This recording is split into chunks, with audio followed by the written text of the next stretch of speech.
അവസാനിക്കുമ്പോൾ കണ്ണൂരിലും കൊച്ചിയിലും UDF ആണ് ഭരിച്ചിരുന്നത്. 6-ൽ 2 UDF-ഉം 4 LDF-ഉം. 2020-ൽ സഖാവ് പിണറായി വിജയന്റെ നേതൃത്വത്തിലുള്ള സർക്കാർ നിലനിൽക്കെ തദ്ദേശ സ്ഥാപനങ്ങളിലേക്ക് തെരഞ്ഞെടുപ്പ് നടക്കുന്നതിന്റെ മുൻപ് ഉണ്ടായിട്ടുള്ള കള്ളപ്രചാരവേലകൾ ഞാൻ നിങ്ങളോട് പറയേണ്ട കാര്യമില്ല. ഇടതുപക്ഷത്തിന്റെ വിജയത്തെ കീഴ്മേൽ അട്ടിമറിക്കുന്ന രൂപത്തിൽ സംഘടിതമായ ആക്രമണമാണ് കോൺഗ്രസും ലീഗും BJP-യും ഒത്തുചേർന്ന് രാജ്യത്തുള്ള പത്രമാധ്യമങ്ങളെയും ചാനലുകളെയും കൂട്ടുപിടിച്ച് നടത്തിയത്. കള്ളപ്രചാരവേലകളുടെ മഹാപ്രളയത്തിൽ ഇടതുപക്ഷം ഒലിച്ചുപോകും എന്ന് അവരെല്ലാം സ്വപ്നം കണ്ടു. ജനങ്ങൾ തെരഞ്ഞെടുപ്പിൽ വോട്ട് ചെയ്യുന്നത് അവരുടെ ജീവിതാനുഭവങ്ങളുടെ സാക്ഷ്യത്തിന്റെ പിൻബലത്തിലാണ് എന്ന് പല തെരഞ്ഞെടുപ്പുകളും തെളിയിച്ചിട്ടുണ്ട്. എന്നാൽ ഇത്തവണത്തെ തദ്ദേശ തെരഞ്ഞെടുപ്പ് അത് കൂടുതൽ അരക്കിട്ടുറപ്പിക്കുകയാണ് ചെയ്തത്. സ്വർണ്ണക്കള്ളക്കടത്തിനെ കുറിച്ചും അതിന്റെ പേരിൽ ഇടതുപക്ഷ ജനാധിപത്യ മുന്നണിയുടെ സർക്കാരിനെ കുറിച്ചും സർക്കാരിലെ അംഗങ്ങളെക്കുറിച്ചുമൊക്കെ എന്തെല്ലാം ഇല്ലാ കഥകളായിരുന്നു ഇവിടെ പ്രചരിപ്പിച്ചത്. ചാനലുകളൊക്കെ എത്ര ദിവസം അന്തിച്ചർച്ചകൾ നടത്തി. പത്രങ്ങളൊക്കെ അവരുടെ പ്രസ്സിലെ മുഴുവൻ മഷിയും തീരുന്നത് വരെ കള്ളക്കഥകൾ എഴുതിപ്പിടിപ്പിച്ചു. അവരൊക്കെ എഴുതിയതും പറഞ്ഞതും എന്തായി എന്നുള്ളതിനെ സംബന്ധിച്ച് എപ്പോഴെങ്കിലും അവർ ആലോചിച്ചിട്ടുണ്ടോ, ചിന്തിച്ചിട്ടുണ്ടോ? എന്നെക്കുറിച്ചൊക്കെ പറഞ്ഞ അപവാദ പ്രചരണങ്ങൾക്ക് കണക്കില്ലായിരുന്നു. UAE കോൺസുലേറ്റുമായി ബന്ധപ്പെട്ട് അവരുടെ റംസാൻ കിറ്റ് വിതരണം ചെയ്യണമെന്ന് പറഞ്ഞപ്പോൾ അതിന് സൗകര്യമൊരുക്കി കൊടുത്തു എന്നുള്ളതിന്റെ പേരിൽ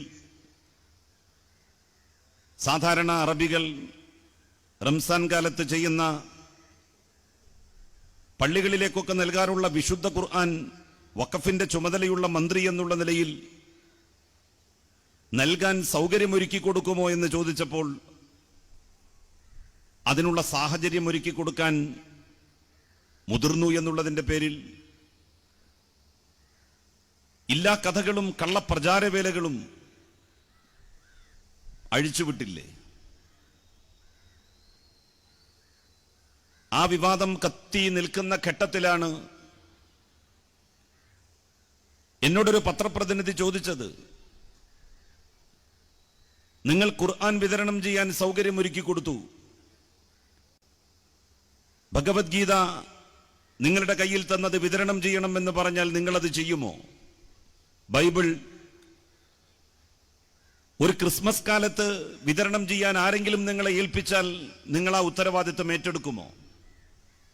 ഞാൻ അവരോട് പറഞ്ഞത്, അക്ഷരങ്ങളെയും പുസ്തകങ്ങളെയും സ്നേഹിക്കുന്നവർക്ക് ഒരു പുസ്തകം തന്നാലും അത് നിഷേധിക്കാൻ കഴിയില്ല. ഭഗവത്ഗീതയും ബൈബിളും വിശുദ്ധ ഖുർആനിലെ പോലെ തന്നെ ഞാൻ മഹത് ഗ്രന്ഥമായി കാണുന്ന ഒരാളാണ്.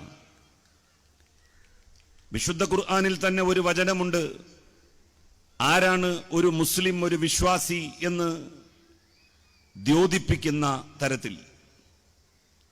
ഇന്നല്ലദീന യുഅ്മിനൂന ബിമാ ഉൻസില ഇലൈക വമാ ഉൻസില മിൻ ഖബലിക, മുഹമ്മദ് നബിയെ താങ്കൾക്ക് ഇറക്കപ്പെട്ട ഗ്രന്ഥത്തിൽ അവർ വിശ്വസിക്കുന്നു, താങ്കൾക്ക് മുമ്പ് ഇറക്കപ്പെട്ട വേദഗ്രന്ഥങ്ങളിലും അവർ വിശ്വസിക്കുന്നു.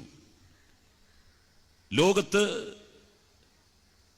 വിവിധ മതജന വിഭാഗങ്ങൾ ബഹുമാനിക്കുന്ന, ആദരിക്കുന്ന വേദഗ്രന്ഥങ്ങളെ ബഹുമാനിക്കുക എന്നുള്ളത് വിശ്വാസി എന്നുള്ള നിലയിൽ എൻ്റെ ചുമതലയും ബാധ്യതയുമാണ്. ഞാൻ ഡിഗ്രിക്ക് പഠിക്കുന്ന കാലത്ത് ആദ്യമായി ഭഗവത്ഗീതയുടെ താളുകളിലൂടെ കണ്ണോടിച്ചപ്പോൾ എൻ്റെ ദൃഷ്ടിപഥത്തിൽ ഉടക്കി നിന്ന മനോഹരമായ വാക്യങ്ങൾ ഞാൻ ഹൃദ്യസ്ഥമാക്കിയിട്ടുണ്ട്. കുരുക്ഷേത്രയങ്കണത്തിൽ വെച്ച് ഭഗവാൻ ശ്രീകൃഷ്ണൻ അർജുനന് നൽകുന്ന ഒരു സാരോപദേശമുണ്ട്. തന്റെ ബന്ധുക്കളും ഉറ്റവരും ഉടയവരും അപ്പുറത്ത് നിൽക്കെ എങ്ങനെ യുദ്ധം ചെയ്യുമെന്ന് ശങ്കിച്ചു നിൽക്കുന്ന അർജുനനോടാണ് ധർമ്മത്തിന്റെ സംസ്ഥാപനത്തെക്കുറിച്ച് ഭഗവാൻ ശ്രീകൃഷ്ണൻ ഓർമ്മപ്പെടുത്തുന്നത്. യഥാ യഥാ ഹി ധർമ്മസ്യ ഗ്ലാനിർഭവതി ഭാരത അഭ്യുത്ഥാനമധർമ്മസ്യ തദാത്മനം സൃജാമ്യഹം പരിത്രാണായ സാധുനാം വിനാശായ ചതുഷ്കൃതാം ധർമ്മ സംസ്ഥാപനാർത്ഥായ സംഭവാമി യുഗേ യുഗേ. ദൈവത്തിന്റെ സാമീപ്യസിദ്ധിക്ക് വേണ്ടി വിവിധ മതദർശനങ്ങൾ വരിക്കാൻ വേണ്ടി ആഗ്രഹിക്കുന്ന മനുഷ്യരെക്കുറിച്ചും അവർ സഞ്ചരിക്കുന്ന വഴികളെക്കുറിച്ചും ഭഗവത്ഗീതയിൽ മറ്റൊരിടത്ത് പറയുന്നുണ്ട്. ഹേ യഥാമാം പ്രപത്യന്തേ താം സ്തദൈവ ഭജാമ്യഹം മമ വർത്തമാനുവർത്തന്തേ മനുഷ്യ പാർത്ഥ സർവശ. നിങ്ങൾ ദൈവത്തിന്റെ സാമീപ്യസിദ്ധിക്കായി ഏതേത് മതദർശനങ്ങളുടെ വഴികളാണ് സ്വീകരിക്കുന്നതെങ്കിലും ആത്യന്തികമായി നിങ്ങൾ എന്റെ മാർഗത്തിൽ തന്നെയാണുള്ളത്. ഏകസ്മിന്നന്തരേ മ്ലേച്ഛ ആചാര്യേണ സമന്വിത മഹാമത ഇതിഖ്യാത ശിഷ്യ ശാഖാ സമന്വിതാം ലിംഗശ്ചേതി ശിഖാഹീന ഇതി പൈശാച ധർമ്മശ്ച ഭവിഷ്യതി മായാകൃത. അങ്ങനെ നിരവധി ശ്ലോകങ്ങൾ ഡിഗ്രിക്ക് പഠിക്കുന്ന കാലത്ത് ഹൃദ്യസ്ഥമാക്കിയിട്ടുണ്ട് ഈ ഉള്ളവൻ.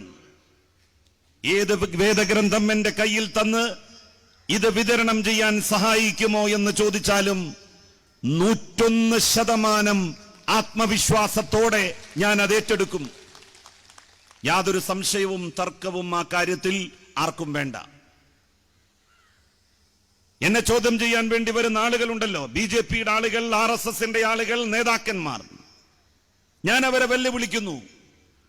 ഭഗവത്ഗീതയിലെ എത്ര ഉദ്ധരണികൾ നിങ്ങൾക്കറിയാം? അക്ഷരം തെറ്റാതെ അക്ഷരസ്ഫുടതയോടെ അത് നാട്ടിലെ ജനങ്ങളോട് പറയാൻ നിങ്ങൾക്കാകുമോ, കഴിയുമോ? ആ നിങ്ങളാണോ എന്നോട് ഭഗവത്ഗീതയെക്കുറിച്ച് പറയുന്നത്? എന്നെ ഗീതാവചനങ്ങൾ കാണിച്ച് പേടിപ്പിക്കാൻ വേണ്ടി നോക്കുന്നത്? ഇടതുപക്ഷത്തിന്റെ ഓരം ചാരി സഞ്ചരിക്കുന്ന ഒരാൾ മതനിരപേക്ഷതയുടെ, മതേതരത്വത്തിന്റെ കാവൽ ഭടനാകുമെന്നുള്ള കാര്യത്തിൽ ആർക്കാണ് തർക്കം? എന്തൊക്കെയായിരുന്നു നാട്ടിൽ പ്രചരിപ്പിക്കപ്പെട്ടത്?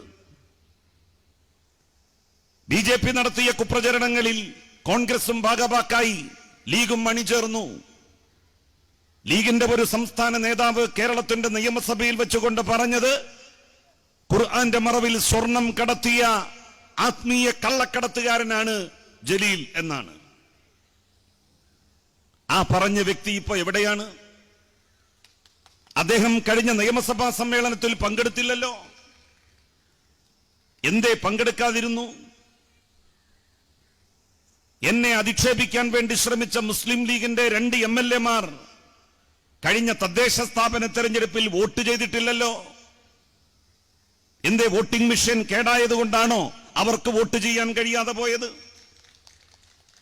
സ്വർണ്ണ ബിസിനസ് നടത്തിയ ആളുകളെ പറ്റിച്ചു എന്നുള്ളതിന്റെ പേരിൽ, ചതിച്ചു എന്നുള്ളതിന്റെ പേരിൽ ലീഗിന്റെ MLA MC ഖമറുദ്ദീൻ എത്ര മാസമായി ജയിലറക്കുള്ളിലാണ്? കണ്ണൂർ സെൻട്രൽ ജയിലിൽ ഖമറുദ്ദീനെ അടച്ചിരിക്കുന്നത് രാജ്യത്തിന്റെ സ്വാതന്ത്ര്യ സമരത്തിൽ പങ്കെടുത്തതിനല്ല, സാമ്രാജ്യത്വ ശക്തികൾക്കെതിരായി ലീഗ് നടത്തിയ പോരാട്ടത്തിൽ ഭാഗഭാക്കായി എന്നുള്ളതിന്റെ പേരിലല്ല MC ഖമറുദ്ദീൻ കണ്ണൂർ സെൻട്രൽ ജയിലിൽ കഴിയുന്നത്. ഇബ്രാഹിം കുഞ്ഞിനെ എന്തിനാണ് ജയിലിന് സമാനമായ ഹോസ്പിറ്റൽ മുറിയിൽ ആഴ്ചകൾ പോലീസ് ബന്ദോബസ്തിൽ താമസിപ്പിച്ചത്? അവിടെ വെച്ച് ഉദ്യോഗസ്ഥന്മാർ ചോദ്യം ചെയ്തത്? പാലാരിവട്ടം പാലം അണ്ണാക്ക് തൊടാതെ വിഴുങ്ങി കോടികൾ അമുക്കി എന്നുള്ളതിന്റെ പേരിലായിരുന്നു അത് എന്നത് ആർക്കാണ് അറിയാത്തത്? ഇഞ്ചി കൃഷി നടത്തി 6000 സ്ക്വയർ ഫീറ്റുള്ള വീട് പണിത ഒരേ ഒരാളെ മാത്രമേ നിങ്ങൾ കണ്ടിട്ടുണ്ടാകൂ. അത് മുസ്ലിം ലീഗിന്റെ നേതാവാണ്. ഞാൻ ആത്മീയ കള്ളക്കടത്ത് നടത്തിയെന്ന് അധിക്ഷേപം പറഞ്ഞയാൾ, അയാളിപ്പോൾ എവിടെയാണ്? ജയിലിലേക്കുള്ള വഴിയിലാണ്.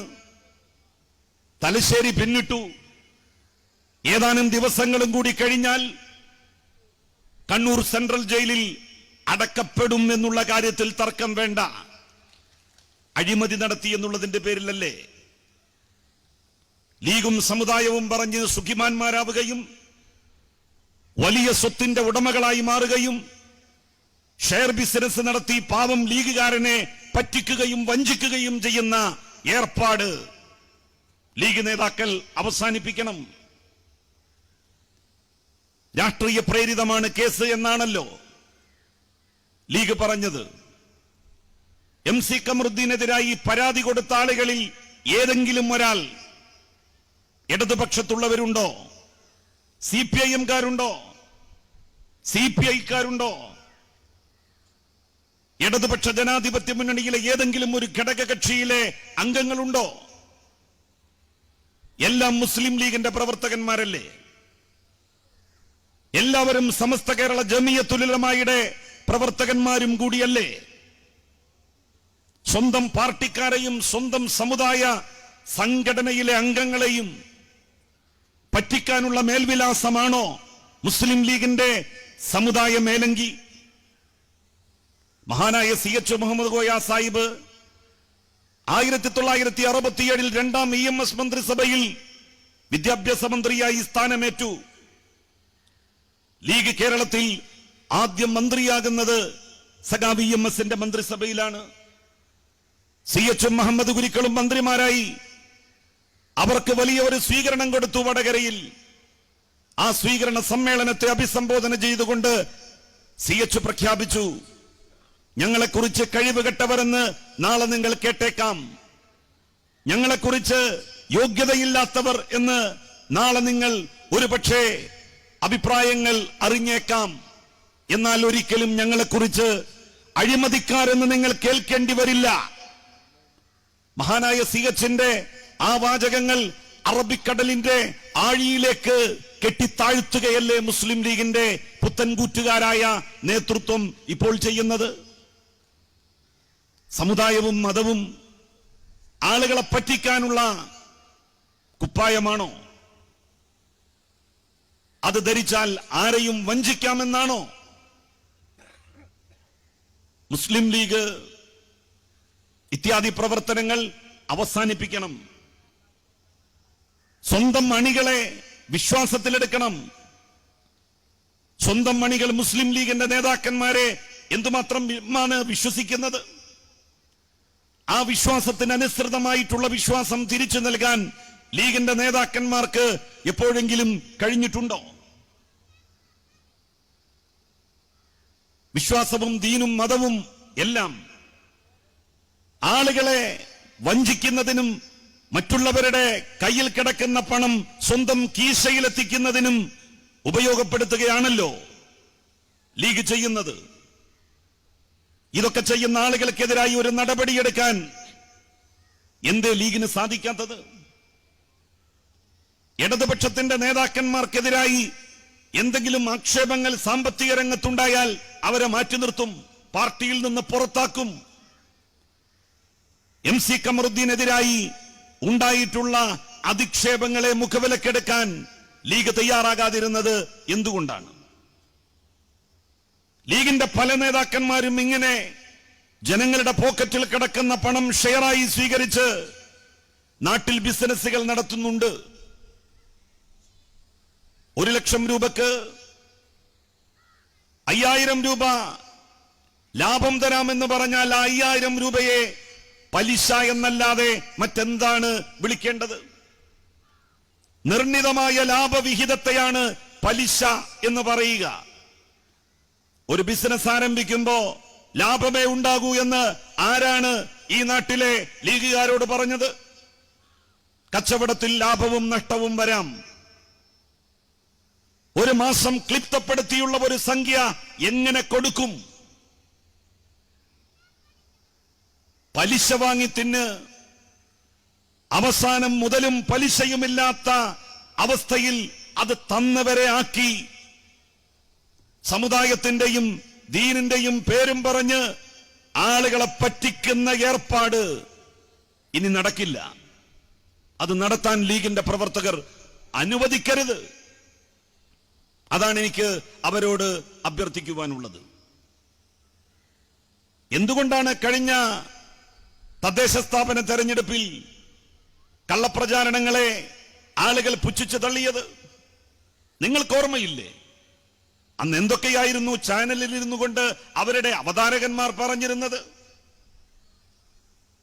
ഖുർആന്റെ കോപ്പി കൊണ്ടുവന്ന വാഹനത്തിന്റെ GPS കേടുവന്നു, NIA GPS ഏറ്റെടുത്തിരിക്കുന്നു. തിരൂരിലേക്ക് വന്ന വാഹനം ബാംഗ്ലൂരിലേക്ക് പോയി, അവിടെ സ്വർണം ഇറക്കിക്കൊടുത്തു. എവിടെ പോയടോ എന്നിട്ട് ഈ ആരോപണങ്ങളൊക്കെ? 3 അന്വേഷണ ഏജൻസികൾ വട്ടമിട്ട് പറന്ന് ഭൂതക്കണ്ണാടി വെച്ച് നോക്കുകയും അന്വേഷിക്കുകയും ചെയ്തില്ലേ? ഇടതുപക്ഷ ജനാധിപത്യ മുന്നണിയിലെ ഏതെങ്കിലും ഒരാളുടെ ഒരു രോമത്തിലെങ്കിലും തൊടാൻ അവർക്ക് സാധിച്ചോ? എന്തേ കഴിയാതെ പോയത്? എന്തേ സാധിക്കാതെ പോയത്? എനിക്ക് നിങ്ങളോട് പറയാനുള്ളത്, പത്രങ്ങളും ചാനലുകളും പറയുന്ന പച്ചക്കള്ളങ്ങൾ ഒരിക്കൽ പോലും നിങ്ങൾ വിശ്വസിച്ചു പോകരുത്. കള്ളപ്രചാരവേലകളാണ് അവർ നടത്തിക്കൊണ്ടിരിക്കുന്നത്. അവർക്ക് കമ്മ്യൂണിസ്റ്റ് പാർട്ടിയെ ഇല്ലാതാക്കണം, അവർക്ക് ഇടതുപക്ഷ ബദലിനെ തകർക്കണം, അവർക്ക് വലിയ പരസ്യങ്ങൾ കൊടുക്കുന്ന മൾട്ടിനാഷണൽ കമ്പനികളെ നിലനിർത്തണം, അവർക്ക് BJPക്ക് ഓശാന പാടണം, അവർക്ക് നരേന്ദ്രമോദിയെ മഹാനായി വിശേഷിപ്പിക്കണം. അതിനവർ കമ്മ്യൂണിസ്റ്റ് നേതാക്കന്മാരെ, ഇടതുപക്ഷ സർക്കാരിനെ അപമാനിക്കുകയാണ്, അപമതിക്കുകയാണ്. സഖാവ് പിണറായി വിജയനെ എന്തെല്ലാം ആക്ഷേപ ശരങ്ങൾ കൊണ്ടാണ് ഇവരെല്ലാവരും കൂടി എതിരിട്ടത്. ഏതെങ്കിലും ഒരു ശരം അദ്ദേഹത്തിന്റെ ദേഹത്തേൽപ്പിക്കാൻ, പതിപ്പിക്കാൻ എന്തുകൊണ്ടാണ് ഇവർക്ക് സാധ്യമാകാതെ പോയത്? നിയമസഭയിൽ വെച്ച് തന്റെ കൈകൾ ഉയർത്തി തന്റെ വിശുദ്ധിയെക്കുറിച്ച് സംസാരിച്ചു സഖാവ് പിണറായി വിജയൻ. അങ്ങനെ സംസാരിക്കാൻ നെഞ്ചിൽ ആത്മവിശ്വാസത്തിന്റെ കടലിരമ്പമുള്ളവർക്കേ സാധിക്കുകയുള്ളൂ. അല്ലാതെ രമേശ് ചെന്നിത്തലക്കും കുഞ്ഞാലിക്കുട്ടിക്കും 1000 കൊല്ലം തപസ്സിരുന്നാലും അങ്ങനെ പറയാനുള്ള ധൈര്യം വരില്ല. ഇടതുപക്ഷ നേതാക്കൾക്കേ അതിന് കഴിയൂ. ഇടതുപക്ഷ ജനാധിപത്യ മുന്നണിയുടെ സർക്കാർ ഇനിയും ഈ നാട്ടിൽ ഉണ്ടാവണം, ഭരിക്കണം. ഇടതുപക്ഷം തകർന്നാൽ രാജ്യത്ത് അവശേഷിക്കുന്ന മതേതരത്വത്തിന്റെ പച്ചത്തുരുത്താണ് എന്നേക്കുമായി ഇല്ലാതാകാൻ വേണ്ടി പോകുന്നത്. എല്ലാറ്റിനെയും മതവൽക്കരിക്കുകയല്ലേ RSSും BJPയും? ന്യായമായ കാര്യങ്ങൾക്ക് വേണ്ടി സമരം ചെയ്യുന്നവരെ പോലും മതാടിസ്ഥാനത്തിൽ ഭിന്നിപ്പിച്ചു നിർത്താനാണല്ലോ ഇന്ത്യയുടെ പ്രധാനമന്ത്രി ശ്രമിക്കുന്നത്. പൗരത്വ ഭേദഗതി ബില്ലിനെതിരായി രാജ്യവ്യാപകമായി പ്രതിഷേധങ്ങൾ ഇരമ്പിയപ്പോ ഇന്ത്യയുടെ പ്രധാനമന്ത്രി പറഞ്ഞത് എന്താണ്? സമരം ചെയ്യുന്നവരുടെ വേഷം കണ്ടാൽ അറിയാം, കോലം കണ്ടാൽ അറിയാം ആരാണ് സമരത്തിന്റെ മുൻപന്തിയിൽ നിൽക്കുന്നത് എന്ന്. ഇന്ത്യയിലെ ഭൂരിപക്ഷ മതസമുദായത്തെ വർഗീയത പറഞ്ഞ് വജ്രം പിച്ചുപ്പിച്ച് നിർത്തി നാട്ടിൽ ചേരിതിരിവുണ്ടാക്കാൻ രാജ്യം ഭരിക്കുന്ന സർക്കാർ ശ്രമിക്കാൻ പാടുണ്ടോ? കർഷക സമരത്തിന് പോലും അങ്ങനെയുള്ള ചില വ്യാഖ്യാനങ്ങൾ ബിജെപിയുടെ ചില നേതാക്കന്മാർ നൽകാൻ ആരംഭിച്ചിരിക്കുന്നു. പഞ്ചാബികൾ, സിഖുകാർ, അവരുടെ വേഷം, അവരുടെ താടി, അവരുടെ കൃപാണം, ഇതൊക്കെയല്ലേ കൂടുതൽ പ്രാമുഖ്യത്തോടുകൂടി അവർ പറഞ്ഞുകൊണ്ടിരിക്കുന്നത്? കർഷകർ ഉയർത്തുന്ന പ്രശ്നങ്ങളെക്കുറിച്ചല്ല, കർഷകർ ധരിച്ച വേഷത്തെക്കുറിച്ചാണ് RSSും BJPയും ഇപ്പോൾ സംസാരിച്ചു കൊണ്ടിരിക്കുന്നത്. പൗരത്വ ഭേദഗതി ബില്ലിനെതിരായി രാജ്യത്ത് നടന്ന പ്രക്ഷോഭങ്ങളെ ദുർബലമാക്കിയത് വേഷം പറഞ്ഞുകൊണ്ടാണ്, കോലം പറഞ്ഞുകൊണ്ടാണ്. കർഷക സമരത്തെയും അവർ ഞെക്കിക്കൊല്ലാൻ വേണ്ടി ശ്രമിക്കുക സമരക്കാരുടെ വേഷവും അവരുടെ താടിയും അവരുടെ തലപ്പാവും സൂചിപ്പിച്ചുകൊണ്ടാണ്. ഈ നാട്ടിൽ ന്യായമായ കാര്യങ്ങൾക്ക് പോലും ജനങ്ങൾക്ക് സമരം ചെയ്യാൻ കഴിയാത്ത അവസ്ഥ വന്നിരിക്കുന്നു. സമരം ചെയ്യുന്നവരുടെ മതം നോക്കി, വേഷം നോക്കി, അവരുടെ വിശ്വാസം നോക്കി, അവർക്കെതിരായി ഭൂരിപക്ഷ ജനവിഭാഗത്തെ അണിനിരത്താം എന്ന ഗൂഢമായ ചിന്തയിലാണ് രാജ്യം ഭരിക്കുന്ന BJP ഏർപ്പെട്ടിരിക്കുന്നത്. BJPക്കെതിരായി ശക്തമായ നിലപാട് സ്വീകരിച്ച് എല്ലാവരും മുന്നോട്ടു പോകേണ്ട ഘട്ടമാണ്. കമ്മ്യൂണിസ്റ്റ് പാർട്ടികൾ, കമ്മ്യൂണിസ്റ്റ് പാർട്ടിയുടെ അണികളെ മതേതരത്വം എന്താണെന്ന് പഠിപ്പിച്ചു, മതനിരപേക്ഷത എന്താണെന്ന് പഠിപ്പിച്ചു. അതുകൊണ്ടാണ് RSSനും BJPക്കുമെതിരായി ഇഞ്ചോടിഞ്ച് പൊരുതി നിൽക്കാൻ സഖാക്കൾ തയ്യാറാകുന്നത്. എന്തേ അങ്ങനെ ഒരു തയ്യാറാകൽ കോൺഗ്രസിന്റെ പ്രവർത്തകന്മാർക്ക് കഴിയുന്നില്ല? കോൺഗ്രസ് ഒരു ഘട്ടത്തിൽ പോലും എന്താണ് മതേതരത്വമെന്നോ, എന്താണ് RSS എന്നോ, എന്താണ് BJPയുടെ പ്രത്യയശാസ്ത്രമെന്നോ അവരുടെ അനുയായികളെ പഠിപ്പിക്കാൻ വേണ്ടി ശ്രമിച്ചിട്ടില്ല. കമ്മ്യൂണിസ്റ്റ് പാർട്ടിയെ കളിയാക്കിക്കൊണ്ട് പറയാറുണ്ടല്ലോ, കമ്മ്യൂണിസ്റ്റുകാർക്ക് എപ്പോഴും സമ്മേളനങ്ങളാണ്, മീറ്റിങ്ങുകളാണ്, ചർച്ചകളാണ്, തർക്കവിതർക്കങ്ങളാണ്, സംവാദങ്ങളാണ്. കമ്മ്യൂണിസ്റ്റുകാർക്ക് യോഗം കഴിഞ്ഞ സമയമില്ല, മീറ്റിങ്ങുകൾ കരുതിയുള്ള നാളുകളില്ല.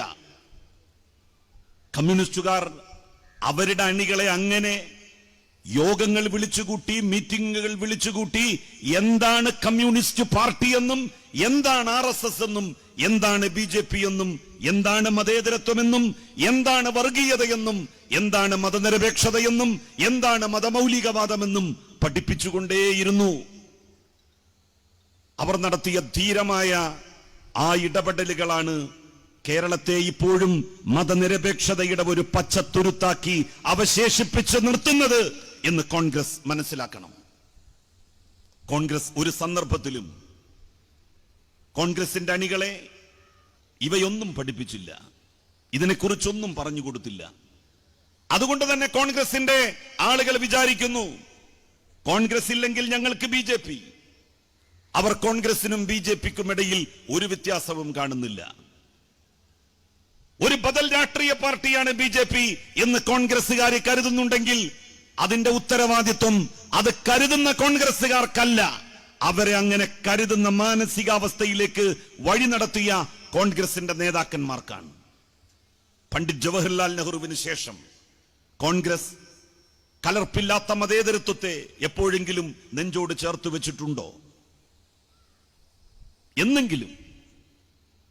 തികഞ്ഞ ഭൗതികവാദിയായിരുന്നു പണ്ഡിറ്റ് ജവഹർലാൽ നെഹ്റു. മഹാഭൂരിപക്ഷം ഇന്ത്യയിൽ ഹിന്ദുമത വിശ്വാസികളായിരുന്ന കാലത്ത് മുസ്ലിങ്ങൾ ഇസ്ലാമിനോട് വല്ലാത്ത കൂറ് വെച്ചു പുലർത്തിയിരുന്ന കാലത്ത് ക്രൈസ്തവർ ക്രൈസ്തവ ദർശനങ്ങളോട് ആത്മബന്ധം പുലർത്തിയിരുന്ന സമയത്ത് നീണ്ട 17 വർഷം ഇന്ത്യയുടെ പ്രധാനമന്ത്രിയുടെ കസേരയിലിരുന്ന പണ്ഡിറ്റ് ജവഹർലാൽ നെഹ്റുവിന് ഒരു മതത്തിലും വിശ്വാസമുണ്ടായിരുന്നില്ല. അദ്ദേഹം തികഞ്ഞ ഒരു ഭൗതികവാദിയായിരുന്നു. ബക്രാൻ അങ്കൽ എന്നീ 2 അണക്കെട്ടുകളുടെ ഉദ്ഘാടന ചടങ്ങിൽ പങ്കെടുത്തുകൊണ്ടാണ് നെഹ്റു പറയുന്നത്, ലോകത്താർക്കെങ്കിലും ദൈവത്തെ കാണണമെന്നുണ്ടെങ്കിൽ അവർക്ക് ഇവിടെ വരാം, ഇതാണ് ഇന്ത്യയുടെ ശ്രീകോവിൽ. This is the sanctum sanctorum of India. ഇതാണ് രാജ്യത്തിന്റെ ശ്രീകോവിൽ. ഇവിടെയാണ് ഇന്ത്യയുടെ ദൈവം കുടികൊള്ളുന്നത്. ലക്ഷോപലക്ഷം ഹെക്ടർ ഭൂമിയെ കാർഷിക സമൃദ്ധമാക്കാൻ ഉതകുന്ന 2 അണക്കെട്ടുകളെ ചൂണ്ടിയാണ് നെഹ്റു അങ്ങനെ പ്രഖ്യാപിച്ചത്. കോടിക്കണക്കിന് മനുഷ്യർക്ക് ദാഹജലം പ്രദാനം ചെയ്യാൻ സാധിക്കുന്ന 2 അണക്കെട്ടുകളെ സാക്ഷിയാക്കിയാണ് നെഹ്റു അത്തരം ഒരു പ്രസ്താവന നടത്തിയത്. ആ നെഹ്റു എവിടെ? നെഹ്റുവിന്റെ പേരക്കുട്ടി എന്ന് പറയപ്പെടുന്ന രാഹുൽ ഗാന്ധി എവിടെ? പ്രിയങ്ക ഗാന്ധി എവിടെ? BJP ഒരു ക്ഷേത്രത്തിന്റെ മുന്നിൽ നിന്ന് പ്രചാരണ പരിപാടികൾക്ക് തുടക്കം കുറിക്കുമ്പോ കോൺഗ്രസ് മറ്റൊരു ക്ഷേത്രത്തിന്റെ നടയിൽ നിന്ന് അവരുടെ പ്രചാരണ പരിപാടികൾക്ക് തുടക്കം കുറിക്കുകയാണ്. BJP ഗംഗാ നദിയിലെ വെള്ളം ഉപയോഗിച്ച് അതിന്റെ വിശുദ്ധിയെ സംബന്ധിച്ച് സംസാരിച്ച് പ്രചാരണ പരിപാടികൾക്ക് തുടക്കം കുറിക്കുമ്പോ പ്രിയങ്ക ഗാന്ധി ആ വിശുദ്ധ നദിയിലൂടെ യാത്ര ചെയ്തുകൊണ്ട് കോൺഗ്രസിന്റെ രാഷ്ട്രീയ പ്രചാരണ പരിപാടികൾക്ക് സമാരംഭം കുറിക്കുന്നു. 2 പാർട്ടിയും തമ്മിൽ എന്തു വ്യത്യാസം? ഇത് കാണുന്ന കോൺഗ്രസിന്റെ അണികൾ എന്ത് മനസ്സിലാക്കും? അവർ എങ്ങനെ ചിന്തിക്കും? സ്വാഭാവികമായും അവർ ചിന്തിക്കും, BJP അല്ലേ എങ്കിൽ കോൺഗ്രസിനേക്കാൾ മെച്ചം. രണ്ടും കെട്ട ഒരു നിലപാട് സ്വീകരിക്കുന്നതിലും നല്ലത് BJP സ്വീകരിക്കുന്ന നിലപാടിന്റെ കൂടെ നിൽക്കലല്ലേ? അങ്ങനെ കോൺഗ്രസിന്റെ പല നേതാക്കന്മാരും ചിന്തിക്കുന്നത് കൊണ്ടാണ് കോൺഗ്രസിൽ നിന്ന് BJPയിലേക്ക് ആളുകളുടെ കുത്തൊഴുക്ക് നമുക്ക് കാണാൻ വേണ്ടി സാധിക്കുന്നത്. കഴിഞ്ഞ തദ്ദേശ തെരഞ്ഞെടുപ്പിൽ തിരുവനന്തപുരം കോർപ്പറേഷനിൽ BJP ജയിച്ച വാർഡുകളിൽ UDFന് കോൺഗ്രസിന് കിട്ടിയ വോട്ടുകൾ പരിശോധിച്ചു നോക്കൂ നിങ്ങൾ. BJP ജയിച്ച എല്ലാ ഡിവിഷനുകളിലും കോൺഗ്രസ് 4 അക്കം തികച്ചിട്ടില്ല. 5000-ഉം 6000-ഉം വോട്ടുള്ള ഒരു ഡിവിഷനിൽ 4 അക്കം തികച്ചിട്ടില്ല കോൺഗ്രസിന്റെ വോട്ടുകൾ പ്രളയം പോലെയാണ് BJPയിലേക്ക് ഒഴുകിപ്പോയത്. കഴിഞ്ഞ നിയമസഭാ തെരഞ്ഞെടുപ്പിൽ O രാജഗോപാൽ നേമത്ത് നിന്ന് സഭയിലേക്ക് തെരഞ്ഞെടുക്കപ്പെടുമ്പോ കോൺഗ്രസിന്റെ സ്ഥാനാർത്ഥിക്ക് കെട്ടിവെച്ച പൈസ കിട്ടിയില്ല, കെട്ടിവെച്ച പണം കിട്ടിയില്ല കോൺഗ്രസിന്. ഇടതുപക്ഷവും കമ്മ്യൂണിസ്റ്റ് പാർട്ടിയും ഈ നാട്ടിൽ ഉള്ളതുകൊണ്ട് RSSന്റെ BJPയുടെ തേരോട്ടം തടഞ്ഞു നിർത്തുകയും പ്രതിരോധിച്ചു നിർത്തുകയും ചെയ്യും. പൗരത്വ ഭേദഗതി ബില്ല് കൊണ്ടുവന്നു. ഈ രാജ്യത്തുള്ള ഒരു ജനവിഭാഗത്തെ ആട്ടിയോടിക്കുവാൻ വേണ്ടി ശ്രമിച്ചു. തൽക്കാലം കോവിഡ് വന്നതുകൊണ്ട് അതിന്റെ ആവിഷ്കരണം നിർത്തിവെച്ചു. പ്രയോഗവൽക്കരണം തൽക്കാലത്തേക്ക് അവസാനിപ്പിച്ചു.